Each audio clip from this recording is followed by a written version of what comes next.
Los criminólogos dicen que no existe el crimen perfecto. Lo que existe es el crimen mal investigado. Siempre, en cualquier investigación, aparece una pista clave que lleva hacia el asesino.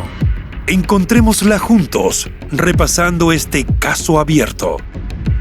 Hola a todos, mi nombre es León, y en cada video repasaremos todos los detalles de los más terribles casos criminales.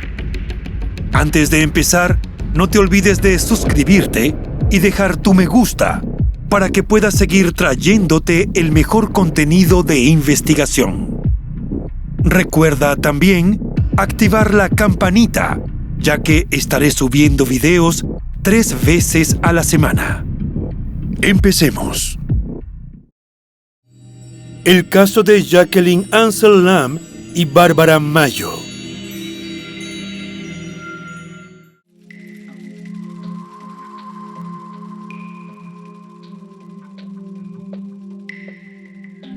Jacqueline Susan Ansel Lamb, o Jaxie, como le gustaba que la llamaran sus amigos, nació el 21 de septiembre de 1951 en Inglaterra. De su entorno familiar, solo se conoce el nombre de su padre, Jack Ansel Lamb. Tampoco se sabe mucho de su infancia, pero es de imaginarse que su adolescencia transcurrió en medio de la revolución de las últimas tendencias de los años 60, con la música de los Beatles y los Rolling Stones y la minifalda. Después de la ruptura del matrimonio de sus padres, la chica perdió el interés por todo, pasó por momentos depresivos muy fuertes que incluso le hicieron pensar en quitarse la vida. Debido a esto, por un tiempo recibió ayuda psicológica.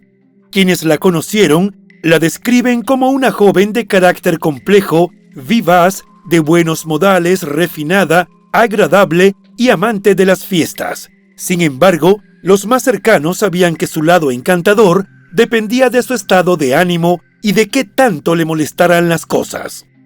Podía ser extremadamente directa y cruel, incluso con las personas que amaba. Jacqueline vivió con su padre Jack Ansel Lamb hasta 1968, cuando se mudó a un apartamento en Londres y comenzó a trabajar como secretaria en Manchester. A finales de febrero de 1970, la joven, que para entonces tenía 18 años, se mudó a un pequeño ático en una casa victoriana situada en la calle Wellington, el cual compartía con su amiga Judy Longridge. El fin de semana del 6 al 8 de marzo de ese año, Jacqueline estuvo recogiendo algunas pertenencias de su antigua casa. Luego regresó a Londres y asistió junto a Judy a una fiesta en el barrio de Earl's Court, en el centro de la ciudad. Para la fiesta, iba ataviada con un jersey color mostaza, medias gris acero y una minifalda azul y blanca. Como complemento, llevaba una peluca rubia, pestañas postizas y un abrigo azul oscuro. Sus zapatos de cuero granate hacían juego con un bolso de Japan Airlines que tenía sus mismas iniciales. Esa noche, durante la fiesta, bailó y disfrutó con David Sykes, quien según algunas fuentes era su novio, aunque otras afirmaron que lo conoció esa noche. La pareja compartió durante el viernes, sábado y parte del domingo. Jacqueline y su amiga estuvieron discutiendo sobre cómo regresarían a Manchester. Judy compró un billete de tren y ella también consiguió uno, pero a último minuto decidió quedarse en Londres más tiempo del previsto y le dijo a su compañera que pediría dinero prestado para volver. Jacqueline emprendió su viaje de regreso desde Brackley Hill Interchange, donde Davis la dejó. El joven la vio caminar hasta una de las vías de acceso de la autopista M1 en Londres y desde allí la chica intentó que le dieran un aventón hacia el norte. El 8 de marzo de 1970, Jacqueline no hizo nada inusual. Era una época diferente y no tenía nada de extraño conseguir a jóvenes en los costados de la carretera pidiendo que los llevaran. Extendió el pulgar y aproximadamente a las 2:30 de la tarde estaba al inicio de la autopista M1, desde donde compartió transporte con otro hombre hasta Buckinghamshire. Esa misma tarde, entre las 4 y las 5, la joven de 18 años se subió a un automóvil 4 puertas en la estación de servicios de la autopista M6 y por último fue vista en el Café Popular en Highleigh. Curiosamente, ese día la ciudad estaba convulsionada, pues se disputaba la Copa de la Liga Inglesa de Fútbol entre el West Bromwich Albion y el Manchester City. Sin embargo, Jacqueline logró que la llevaran, aunque nunca llegó a su destino. Simplemente ella desapareció. El 9 de marzo de ese año, un día después de que se separaran en Londres, Judy estaba angustiada porque su amiga no había regresado, por lo que informó a la policía sobre su desaparición. 6 días después, cuando ya eran las últimas horas de la tarde del 14 de marzo, el granjero Ted Whittaker, junto a su hijo de 10 años, se dirigía hasta su granja Knowlespeed, ubicada cerca de Knutsford, en la zona rural de Bentleyshurst Lane. Llevaban heno a las ovejas cuando vieron el cuerpo sin vida de una mujer. Estaba tirada boca abajo y parcialmente desnudo en Bentleyshurst Lane, cerca de la carretera B5569 de Chester a Manchester. Poco después, por la descripción de su vestimenta, la policía identificó el cuerpo de Jacqueline Ansel Lamb. La víctima tenía signos de abuso sexual, había sido asfixiada con un cable eléctrico y presentaba hematomas y cortes en el cuello y el rostro, lo que indicaba que había luchado con su atacante.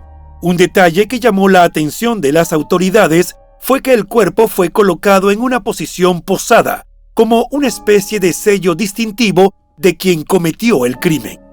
Su minifalda azul y blanca y los zapatos de charol de cuero granate se encontraron cerca del cuerpo y un poco más allá estaba su distintivo bolso de hombro y un diario en el que la joven de 18 años escribía sus aventuras y desventuras románticas.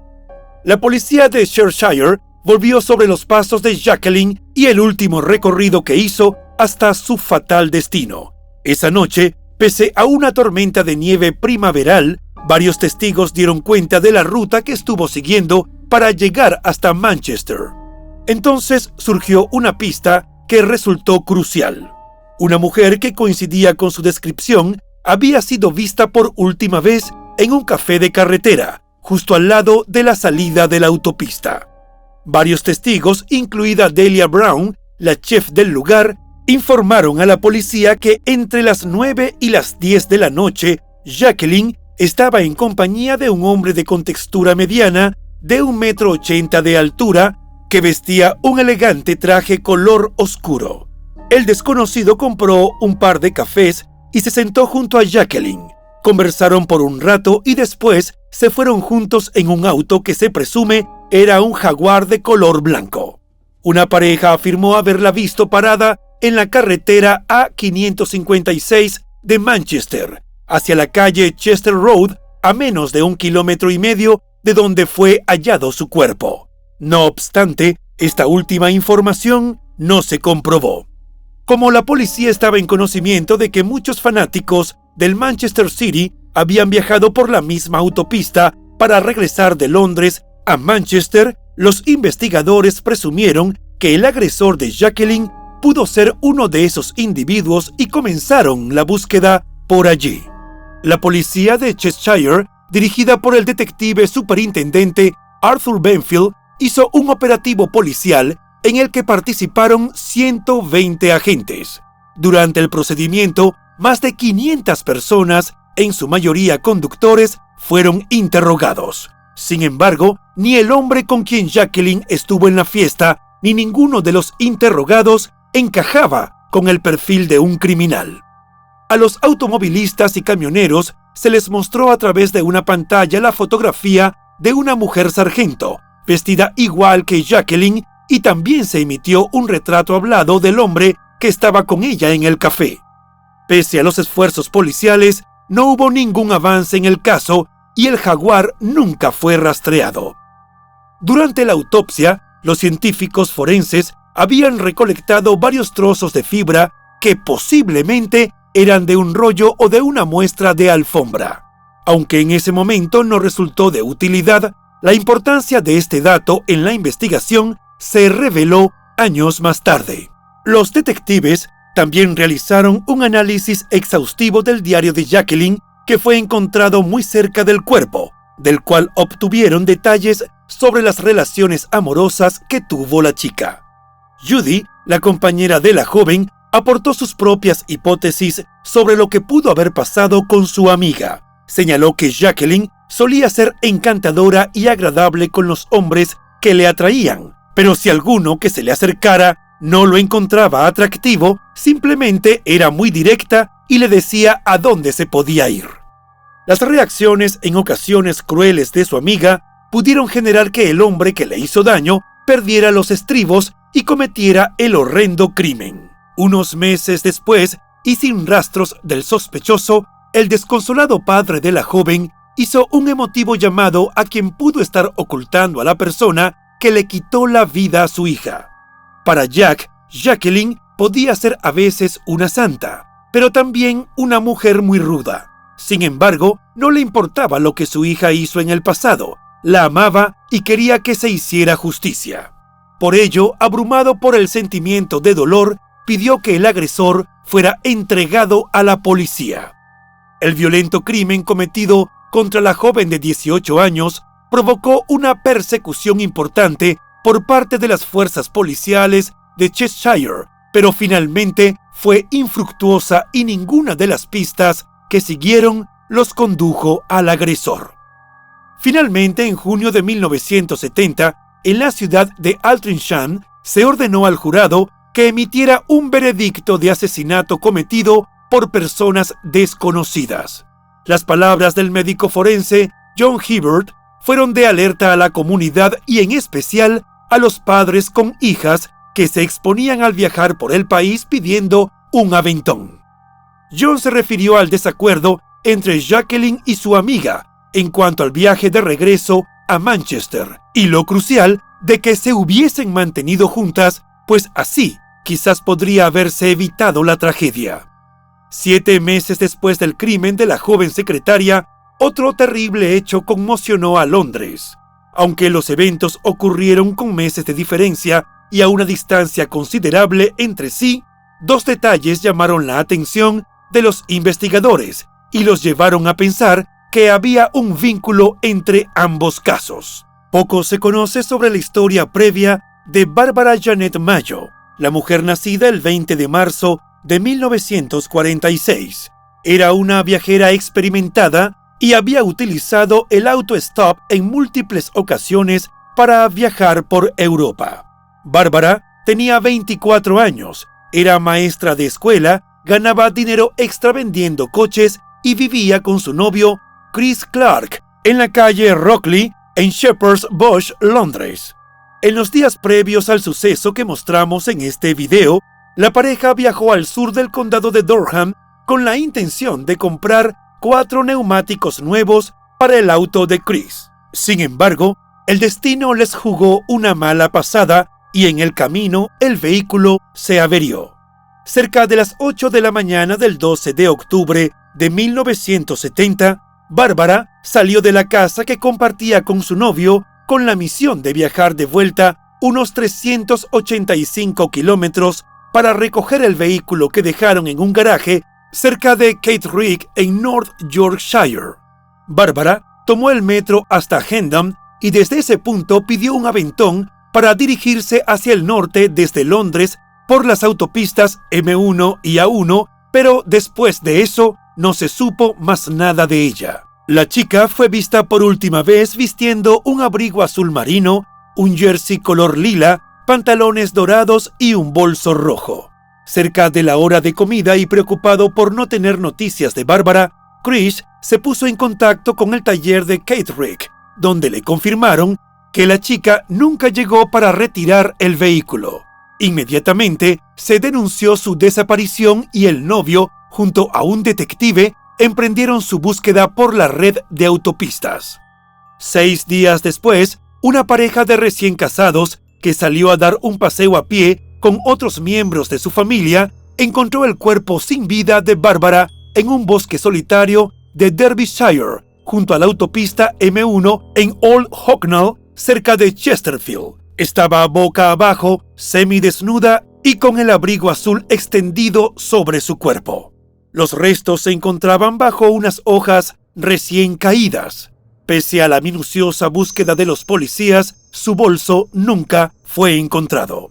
Según el testimonio de la familia que hizo el hallazgo, también habían visto un vehículo marca Vauxhall color crema claro que hizo una maniobra de retroceso hacia el carril cerca de donde fue encontrada. El examen forense reveló que Bárbara fue agredida sexualmente, tenía una herida en la parte posterior del cráneo y fue asfixiada con una ligadura hasta quitarle la vida.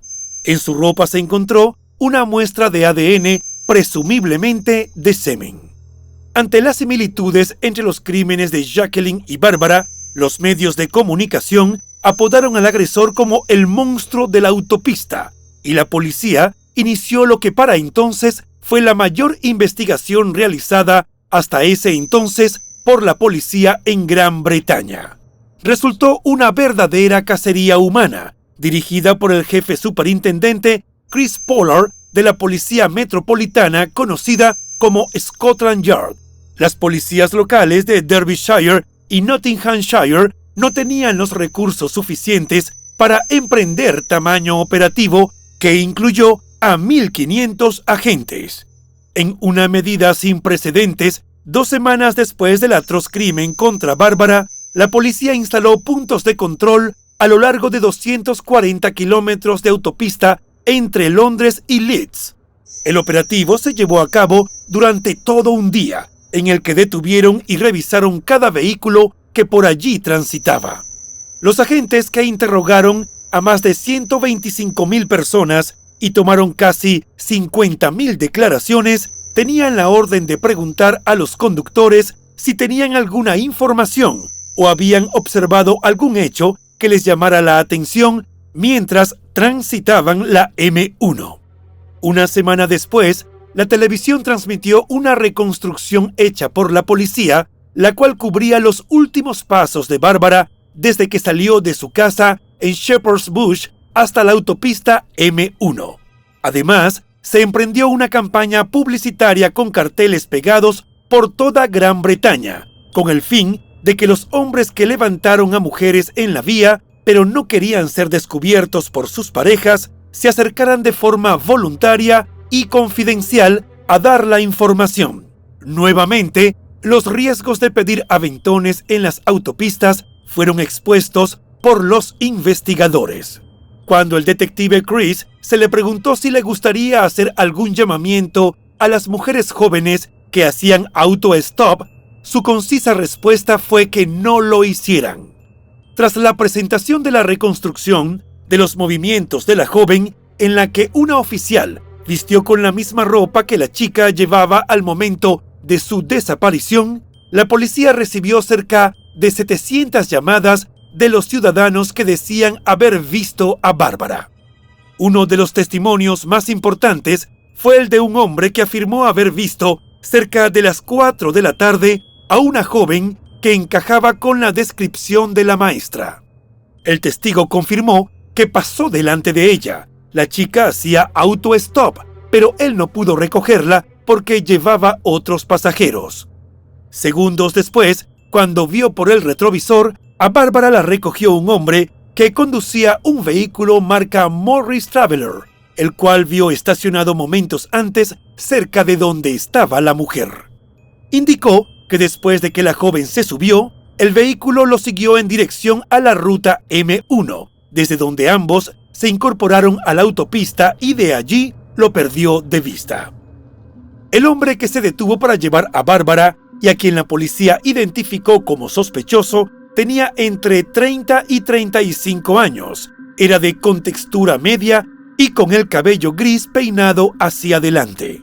Otro testigo afirmó que vio a Bárbara cuando entró en una carnicería en la zona de Kimberley, donde aparentemente se detuvo para comprar un par de cigarrillos.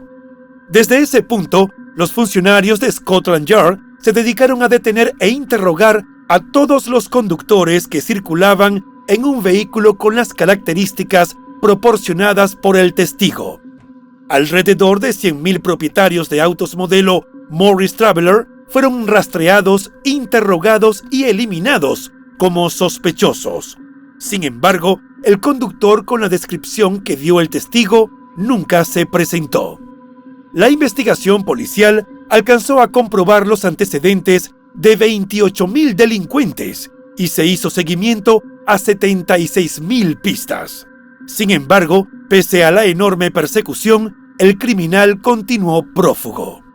10 meses después del deceso de Jacqueline, los medios de comunicación sugirieron un posible vínculo entre los crímenes de ambas mujeres y los investigadores de Scotland Yard anunciaron la posibilidad de que ambos sucesos también estuvieran relacionados con otros hechos violentos de características similares.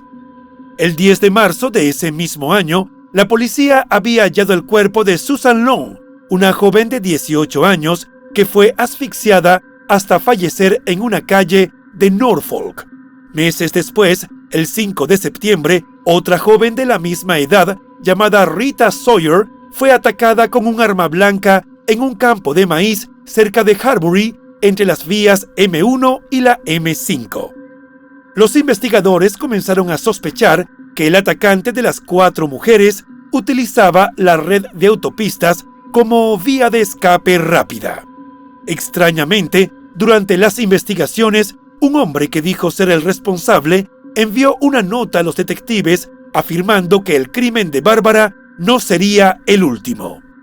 Pese a que la policía de Cheshire y Derbyshire combinaron fuerzas para esclarecer los casos de Jacqueline y Bárbara, no estaban seguros de estar buscando al mismo hombre, pese a que había sorprendentes similitudes entre los dos crímenes. Aunque fueron atacadas con 7 meses de diferencia, las dos jóvenes habían sido víctimas de abuso sexual y asfixiadas con un objeto. A ambas las hallaron en zonas rurales apartadas, pero cercana a la red de autopistas, y finalmente ambas mujeres habían sufrido heridas en la cabeza. Estas coincidencias en los casos revelaron un posible sospechoso: Peter Sutcliffe, un criminal serial conocido como el Destripador de Yorkshire, quien comenzó su oleada de delitos en la década de 1970. Peter actuó durante casi 6 años sin que la policía lograra capturarlo, y aunque sus crímenes estaban directamente relacionados con trabajadoras sexuales, había al menos 3 coincidencias con los casos de Jacqueline y Bárbara. Se sabía que fue propietario de un automóvil Morris Traveller y que viajó hacia y desde Londres por las fechas cercanas a los crímenes, y las heridas en la cabeza que presentaron ambas jóvenes era una de las marcas del criminal. Sin embargo, en 1981, cuando fue arrestado y declarado culpable de acabar con la vida de 13 mujeres, se le interrogó formalmente en relación con los casos de Jacqueline y Bárbara y fue descartado como sospechoso. Casi 2 décadas después, el reconocido programa documental Crime Watch dedicó un episodio a los crímenes violentos de Jacqueline Ansel Lamb y Bárbara Mayo. Fue entonces cuando el superintendente detective Mellor de la policía de Cheshire reveló por primera vez que en el cuerpo de la secretaria había fibras de alfombra, y se supo que durante ese mismo fin de semana se llevó a cabo una exhibición de alfombras en Earl's Court, un barrio ubicado en el centro de Londres. Era el mayor indicio hasta ese momento que ubicaba a los policías sobre la pista de un posible vendedor o representante de una fábrica de alfombras, un hombre que 20 años atrás tuvo alguna conexión con esa industria. El detective aprovechó la entrevista para solicitar a cualquier persona que albergara dudas o sospechas sobre una persona con esas características para que se pusiera en contacto con la policía. Entretanto, el detective superintendente David Doxley de la policía de Derbyshire, y quien participó en la investigación original del crimen de Bárbara, aseguró estar absolutamente convencido de que muchas personas decidieron engañarlos en cuanto a sus coartadas, y que había más información para avanzar con la investigación. Luego de que ambos detectives se presentaron en el programa y dieron los avances de las investigaciones, varias mujeres se presentaron para informar que también habían sido agredidas sexualmente en la zona donde se presume que estuvo Bárbara por última vez. En 1997, con los avances tecnológicos en materia forense, la policía de Derbyshire, que seguía investigando el deceso de Bárbara, logró aislar una muestra de ADN recuperada en la ropa de la maestra. Aquella evidencia era clave para identificar a la persona responsable del crimen, y en ese sentido se cotejó con la base de datos nacional y los hombres previamente interrogados durante la investigación.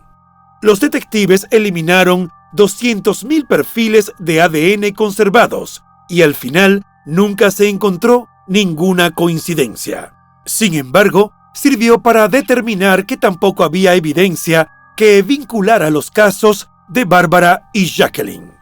Finalmente, la muestra permitió eliminar toda sospecha que quedara sobre la responsabilidad en este crimen de Peter, el destripador de Yorkshire. Más adelante en la investigación, la policía de Cheshire reveló que no pudieron aislar un perfil de ADN de la ropa de Jacqueline, por lo que esta prueba quedó como un procedimiento erróneo para conducir si ambas víctimas fueron atacadas por el mismo hombre. A principios de la década de 2000, otro sospechoso surgió en los casos sin resolver de Jacqueline y Bárbara, que para la fecha ya tenían más de 30 años en investigación. Se trataba de Peter Tobin, un criminal en serie escocés que acababa de ser declarado culpable de quitarle la vida a 3 jóvenes, incluida una a la que recogió en 1991 cuando la chica pedía un aventón. Poco tiempo pasó para que la policía lo eliminara de sus investigaciones, ya que las muestras de ADN también fueron cruzadas con el perfil de Tobin y no coincidió. Por décadas, las autoridades mantuvieron abiertas las investigaciones sobre los brutales crímenes de Jacqueline y Bárbara, aunque con menos tiempo y recursos. A lo largo de los años, son varias las hipótesis y muchos los cabos sueltos mencionados por ex policías, escritores y hasta familiares de las víctimas. En 2008, un hombre que vivió en Londres, Manchester, Bolton y Wigan murió de cáncer dentro de su residencia. El sujeto tenía en su casa varios recortes de periódico donde se mencionaba el caso de Jacqueline, y junto a ellos, una confesión sobre el crimen de una joven de 19 años llamada Lorraine Jacob, a quien le quitaron la vida en septiembre de 1970 en la ciudad de Liverpool. Pese al extraño hecho, los investigadores no hallaron pruebas que lo asociaran a Jacqueline. Se trataba de un hombre solitario, sin automóvil ni permiso de conducir. El escritor policíaco Scott Lomax publicó en el año 2009 un libro sobre crímenes sin resolver, en el que hizo mención a los casos de Jacqueline y Bárbara. Un hecho curioso que se menciona en la obra era la relación de ambos hechos con juegos de fútbol del equipo Manchester City. En ambos sucesos, la oncena jugó en Londres. Sin embargo, la policía nunca investigó ese dato. En 2013, con los progresos tecnológicos, se cotejaron las marcas de antiguas escenas de crímenes con una base de datos nacional, y con ello, los detectives de casos sin resolver pensaron que podrían estar cerca de un gran avance que los llevara hasta él o los criminales. Sin embargo, a la fecha, el ADN no ha concluido nada. Los escritores Chris Clark y Tim Tate publicaron un libro en 2015 sobre la verdadera historia del terrible reinado de terror del destripador de Yorkshire, donde señalaron que Peter se cobró al menos 22 vidas más.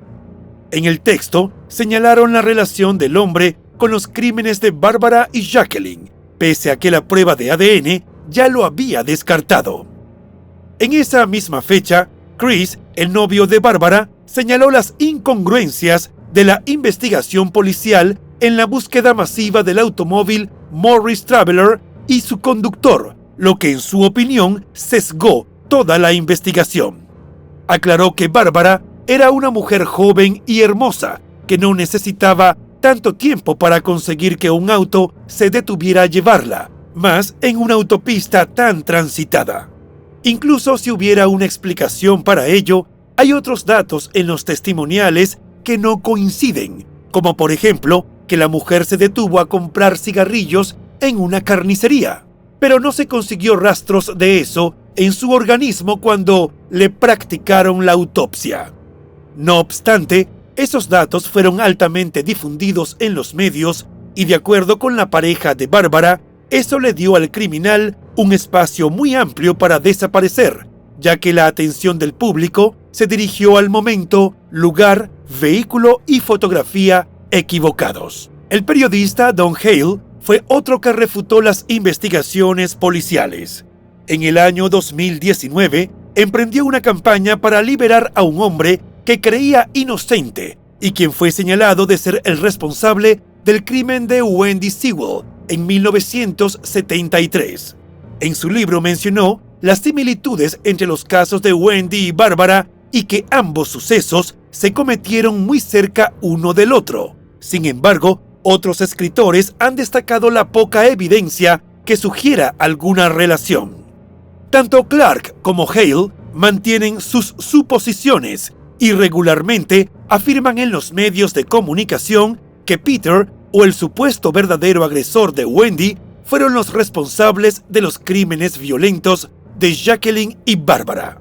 La unidad de casos sin resolver sigue pidiendo información periódica sobre los progresos en ambos crímenes, exploran nuevas líneas de investigación y utilizan los avances tecnológicos de la ciencia forense a su favor. Y si bien es cierto que esto último puede aumentar la probabilidad de que se identifique a los atacantes, también es un hecho que, después de más de 50 años, crece la probabilidad de que, de ser identificados, los responsables no se enfrenten a la justicia. Las autoridades no pierden la esperanza y animan a cualquiera que crea que tiene una información relevante a comunicarse con el equipo de revisión de delitos mayores. Entre tanto, los brutales homicidios de Jacqueline Ansel Lamb y Bárbara Mayo continúan en la lista de los grandes misterios de la historia criminal británica.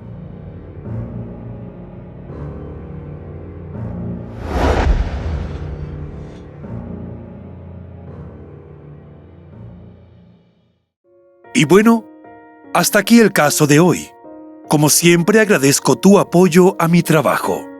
Si te suscribes, das un me gusta y compartes este video, me ayudarás a seguir creando contenido. Hasta pronto.